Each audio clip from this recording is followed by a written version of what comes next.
ഇപ്പൊ നമ്മൾക്ക് നല്ല സമ്മർ ആയപ്പോഴത്തേക്കും പലർക്കും ഈ ഒരു ഫംഗൽ ഇൻഫെക്ഷന്റെ പ്രോബ്ലംസ് കൂടുതലായിട്ട് കാണുന്നുണ്ട്. ഇത് കൂടുതലായിട്ട് നമ്മൾക്ക് കാണുന്നത് മെയിൽസിനും ഫീമെയിൽസിനും ഒരുപോലെ ഉണ്ടെങ്കിലും മെയിൽസിന് കുറച്ചും കൂടി കാണാൻ വേണ്ടിയിട്ട് പറ്റും.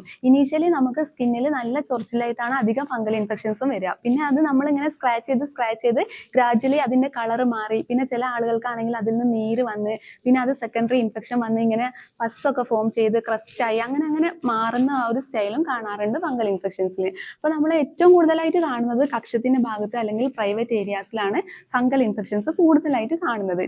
ചില ആളുകൾക്ക് ഈ തലന്റെ ഭാഗത്ത്, താടീന്റെ ഭാഗത്ത്, അതുപോലെ തന്നെ നഖത്തിന്, കയ്യില്, കാലിലൊക്കെ കാണാൻ വേണ്ടിയിട്ടും പറ്റും. അപ്പൊ ഇതിൽ നമ്മൾ ഏറ്റവും കൂടുതലായിട്ട് കാണാനുള്ള ഒരു റിസ്ക് ഫാക്ടേഴ്സ് പറയുന്നത്, ഒന്ന് നമ്മുടെ വണ്ണം കൂടുന്ന ആളുകളിൽ കൂടുതലായിട്ട് കാണുന്നുണ്ട്, പിന്നെ വിയർപ്പ് കൂടുന്നത്, പിന്നെ ഒരു കാര്യമാണ് ഒരുപാട് നാളായിട്ട് ഈ ഇമ്മ്യൂണിറ്റി റിലേറ്റഡ് മെഡിസിൻസ്, അതായത് സ്റ്റിറോയിഡ്സ് അങ്ങനത്തെ മെഡിസിൻസ്, പിന്നെ കീമോതെറാപ്പി കഴിഞ്ഞിട്ടുള്ള പേഷ്യൻസിൽ, പിന്നെ ഷുഗർ പേഷ്യൻസിൽ, അതുപോലെ തന്നെ ഫാമിലി ഹിസ്റ്ററി, ഫംഗൽ ഇൻഫെക്ഷൻസ് ഫാമിലിയിൽ അധികം ആളുകൾക്കുള്ള ആളുകളിലും നമുക്ക് ഈ ഒരു ഫംഗസിന്റെ പ്രോബ്ലം കൂടുതലായിട്ട് കാണാൻ പറ്റും. അപ്പൊ ഇത്തരം ആളുകൾ ശ്രദ്ധിക്കേണ്ട കുറച്ച് കാര്യങ്ങൾ. ഒന്നാമത്തെ കാര്യം നമ്മുടെ ഡ്രസ്സിന്റെ കാര്യമാണ്. നമ്മൾ വാഷിംഗ് മെഷീനിലിട്ട് ഒന്നിച്ചങ്ങ് അലക്കുന്നതിന് പകരം നമ്മുടെ ഇന്നർ വേഴ്സ് ഒക്കെ സെപ്പറേറ്റ് ആയിട്ട് നമ്മൾ അലക്കിയിട്ട് നല്ല വെയിലത്തിട്ട് ഉണക്കിയിട്ട് അയൺ ചെയ്തിട്ട് യൂസ് ചെയ്യാൻ വേണ്ടിയിട്ട് നോക്കണം. ഇനി രണ്ടാമത്തെ, നമ്മുടെ ശരീരം നമ്മൾ തന്നെ നല്ലപോലെ ക്ലീൻ ചെയ്ത് വെക്കുക. ഒരുപാട് ഇങ്ങനെ ഈ വെള്ളത്തിന്റെ കണ്ടൻസ് ഒന്നും പ്രൈവറ്റ് ഏരിയാസിലൊന്നും ഇല്ലാതെ മാക്സിമം ഡ്രൈ ആക്കി വെക്കാൻ വേണ്ടിയിട്ട് നോക്കുക.